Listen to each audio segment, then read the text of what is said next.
help. I wanted to ask two questions, one on radicalization and another one on gender violence. As you have pointed out, the vast majority of those impacted by this crisis have been women, children, and the elderly. Alarmingly high number of Syrian children not in school, and refugee and IDP kids seek anything to latch on to attempt to escape their hardships, and sometimes that would embrace, they could embrace a radical extremist form of Islam that is prevalent in the region and that's always looking for new recruits, young, vulnerable, angry youth. What can our agencies, USAID and the State Department, do, and other agencies to ensure that these kids don't embrace this extremist ideology, but instead embrace the values of peace, of freedom, respect for human rights, religious freedom? Are we winning this battle? And what more can we do that we aren't doing now? How can we work with agencies like UNICEF to reach these children and get them the education that they need, so we don't see, as you referred to in your written testimony, Ms. Richard, a lost generation of Syrian children? And next, on gender violence, as you pointed out, there have been terrible reports of gender-based violence, forced or coerced child marriages in some of the Syrian refugee communities.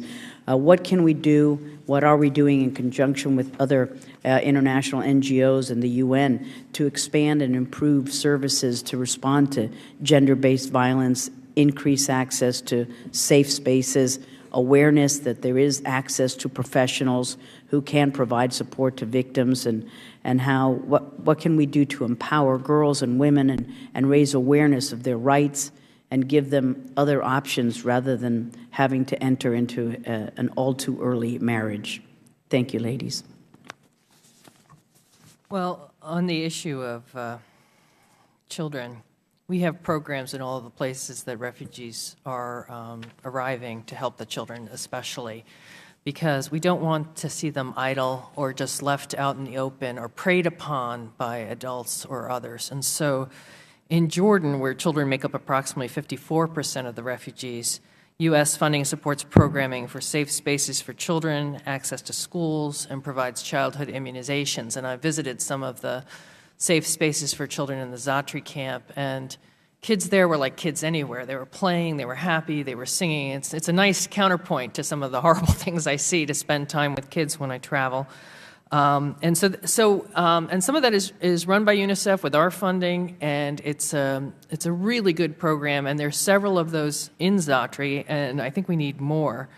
In Lebanon, we are more than 115,000 children have received counseling and trauma services from UNICEF, and we're trying to, because children there in Lebanon are not in camps, we're trying to reach them in the places where they are, and they're living in very overcrowded conditions, and we're very concerned that throughout the region, children are not going to school, and going to school is one of the safest places for children to be, and it keeps them interested and educated and gives them a future. It's important to point out, perhaps, that in Iraq recently, we were talking about the influx of over 60,000 new Syrian refugees. U.S. humanitarian partners are identifying children separated from their families to reunite them with their families, and that's a very important piece of the humanitarian work as well, is bringing families back together.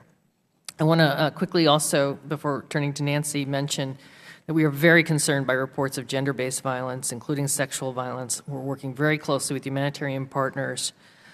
One of the basics is that we build into our aid programs a focus on the needs of women and girls so that they get their basic needs covered, shelter, food, clothing, water, and sanitation, and then they're not just pushed to the side by the biggest guy in a camp or in a distribution line. We encourage all our humanitarian partners to consult with women and girls, ensure they have that access to assistance, address their unique needs, and identify the risks.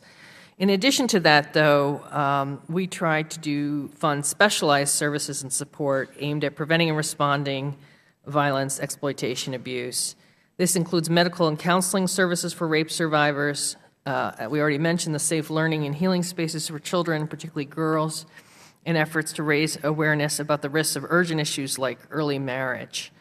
So it's not just one thing, it's a range of services. And as Nancy knows, because we've been talking about this practically on a weekly basis lately, we need to, as a humanitarian agencies, we need to do a better job of preventing bad things from happening in the first place, in the early stages of a crisis, and not just help the victims later on. And so we're trying to really focus on that piece in the coming days.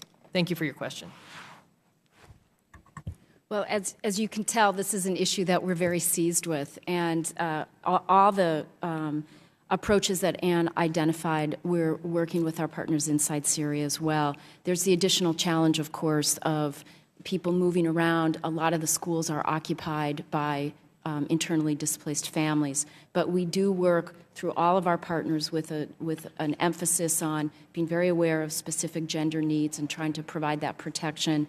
The child services, through our network of supported health clinics and hospitals, there's a focus on providing assistance for victims of rape or gender-based violence and making sure that the right kind of supplies are available, both in our emergency supplies and through our health clinics.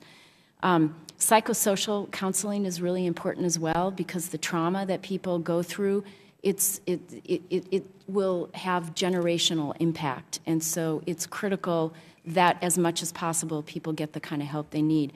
I would just add one thing, and that is we're also really concerned about trafficking of young girls.